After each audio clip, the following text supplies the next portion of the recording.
पिछले लगभग 1 साल से भारतीय जनता पार्टी चिल्ला चिल्ला के कह रही है कि दिल्ली में कोई शराब घोटाला हो गया और देश की जो भी सबसे बड़ी से बड़ी जांच एजेंसियां हैं वो अपना सारा काम धंधा छोड़ के इस शराब घोटाले की जांच में लगी हुई हैं। तो मैं समझता हूं कि उनको अब तक तो शराब घोटाले के सब कुछ मिल ही गया होगा, सारा पैसा भी मिल गया होगा, सब कुछ मिल गया होगा। तो पहले 2-3 मिनट में इसी पे चर्चा करना चाहूँगा कि शराब घोटाले में जांच एजेंसियां कैसी जांच कर रही है, क्या मिला अभी तक। इसमें मनीष सिसोदिया जी जो कि फाइनेंस मिनिस्टर थे, डिप्टी चीफ मिनिस्टर थे, उनके ऊपर सबसे बड़ा आरोप ईडी ने और सीबीआई ने लगाया है कि मनीष सिसोदिया जी ने अपने 14 फोन तोड़ दिए। तो इन्होंने सबूत खत्म करने की कोशिश की। ये सारी जांच वांच करने के बाद इन एजेंसीज ने मनीष सिसोदिया पे आरोप लगाया कि 14 फोन तोड़ दिए। ये ईडी की चार्जशीट है, ईडी का डॉक्यूमेंट है ये, जिसमें इन्होंने ये 14 फोन का IMEI नंबर लिखा हुआ है कि ये वो 14 फोन है जो मनीष सिसोदिया के थे और जो मनीष सिसोदिया ने इन फोनों को डिस्ट्रक्ट कर दिया। ये ईडी के डॉक्यूमेंट में है। इसी के बाद ईडी की सीजर मेमो है। ईडी कुछ भी सीज करता है तो उसको मेमो, इन 14 में से ईडी खुद ही कह रही है सीजर मेमो कि 4 फोन हमारे पास हैं। ये इनका सीजर मेमो है, इंपाउंडिंग ऑर्डर 18 मार्च 2023 का और इंपाउंडिंग ऑर्डर 5 जनवरी 2023 का। 4 फोन उसमें से इनके पास हैं और एक सीबीआई का ये डॉक्यूमेंट है, 1 फोन सीबीआई के पास है। तो 14 में से 5 फोन तो इनके अपने पास ही हैं जो कह रहे हैं कि मनीष सिसोदिया ने तोड़ दिए। उन 14 में से 5 फोन ईडी और सीबीआई के कब्जे में हैं, बाकी 9 फोन। तो जब इन्होंने ये आरोप लगाया, हम तो छोटे लोग हैं, हमारे पास इतने साधन नहीं थे, लेकिन फिर भी अपने सीमित साधनों से पिछले महीने 1.5 महीने में हमने भी थोड़ी जांच करी तो पता चला बाकी मोस्टली फोन, एक आध को छोड़ के वो भी पता चल जाएगा का, मोस्टली फोन जिंदा हैं, कोई ना कोई इस्तेमाल कर रहा है। और उन फोन को कोई वॉलंटियर के पास है, कोई कहीं है, कोई कहीं है, कोई ना कोई इस्तेमाल कर रहा है। वो मनीष जी के फोन नहीं है, वो कोई ना कोई इस्तेमाल कर रहा है। वो फोन जिंदा हैं और ये फैक्ट कि ये फोन जिंदा हैं ये ईडी को भी पता है और ये सीबीआई को भी पता है।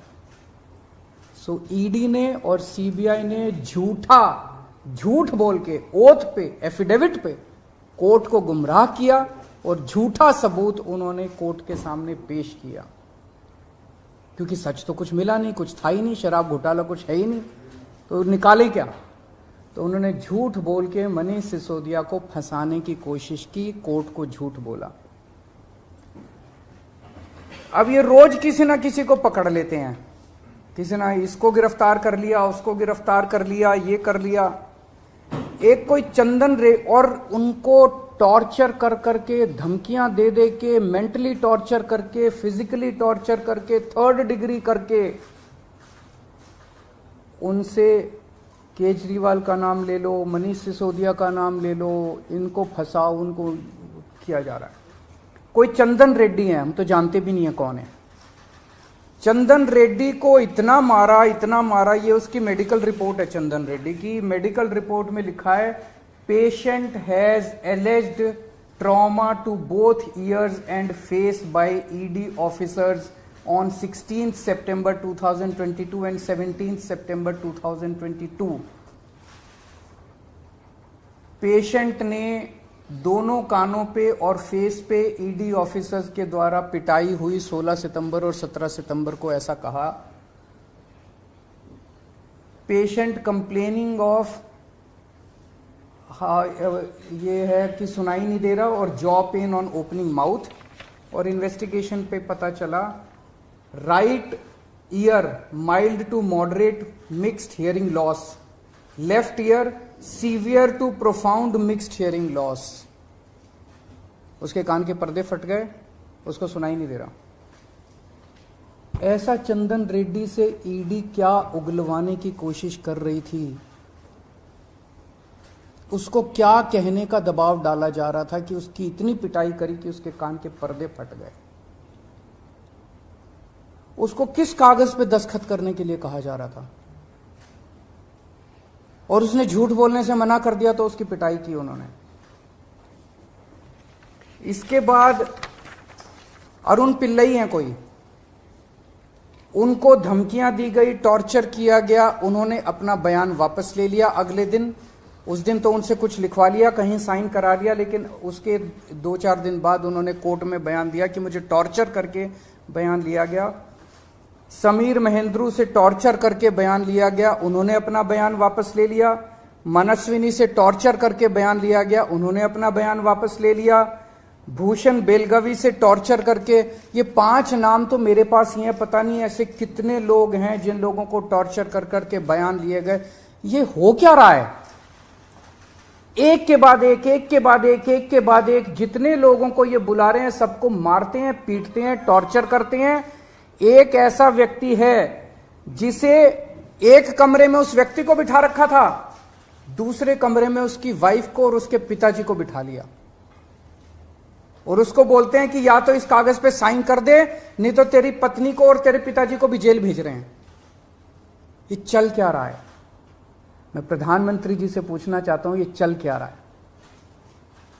जहां कोई घोटाला नहीं हुआ वहां पे कोशिश की जा रही है जबरदस्ती करके, लोगों से जबरदस्ती करके, मार के, पीट के, धमकियां दे के बयान लिखवाने की। एक व्यक्ति है, उससे कहा गया कि कल देखते हैं तेरी बेटी, उसकी 2 जवान बेटियां हैं, कल देखते हैं तेरी बेटी कॉलेज कैसे पहुंचती है। ये जांच चल रही है इन लोगों के। एक व्यक्ति है, उसके वकील ने कोर्ट में खड़े होकर कहा कि हमारे मुवक्किल के, मेरे मुवक्किल के ऊपर दबाव डाला जा रहा है कि दिल्ली के पॉलिटिशियंस का, कोर्ट के अंदर खड़े होकर उसने बोला कि मेरे मुवक्किल के ऊपर दबाव डाला जा रहा है कि आप दिल्ली के पॉलिटिशियंस का नाम लीजिए। ये इनकी जांच चल रही है। इस सारी जांच करने के बाद, 1 साल जांच करने के बाद, ये आरोप लगाते हैं कि 100 करोड़ रुपए की रिश्वत ली गई और दी गई।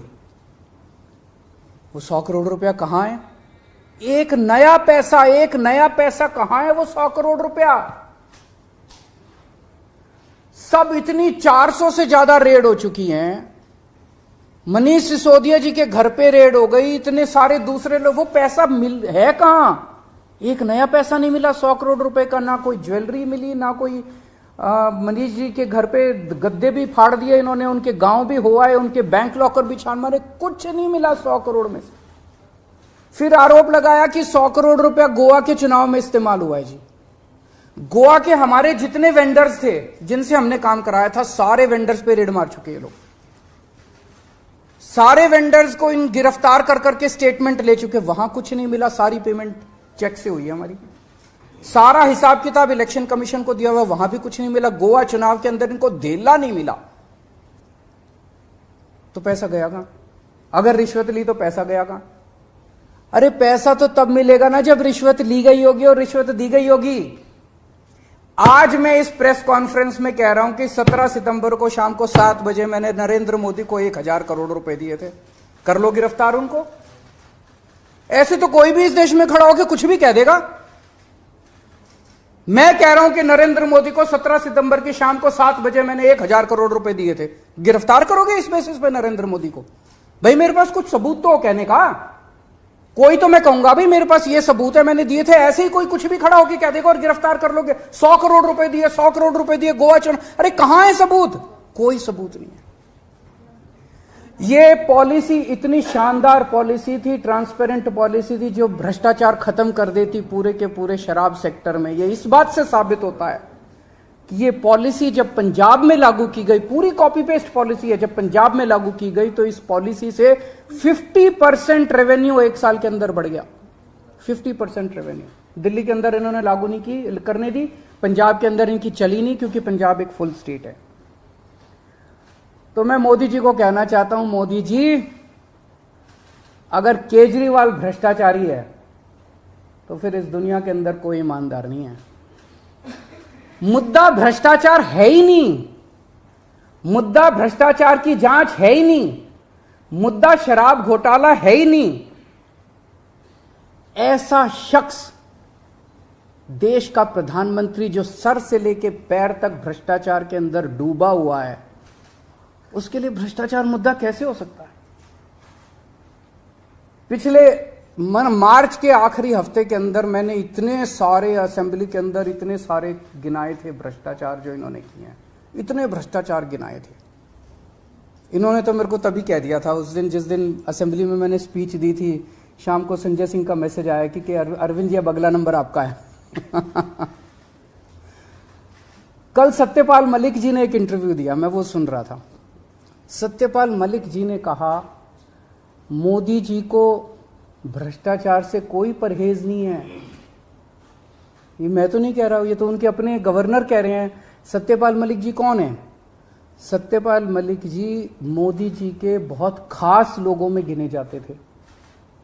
पहले उन्हें जम्मू कश्मीर का गवर्नर बनाया, फिर उन्हें गोवा का गवर्नर बनाया, फिर उन्हें मेघालय का गवर्नर बनाया। उन्होंने कहा कि मेरे जो इंटरेक्शन हुए मोदी जी के साथ, उसमें पता चला है कि मोदी जी को भ्रष्टाचार से किसी तरह का परहेज नहीं है।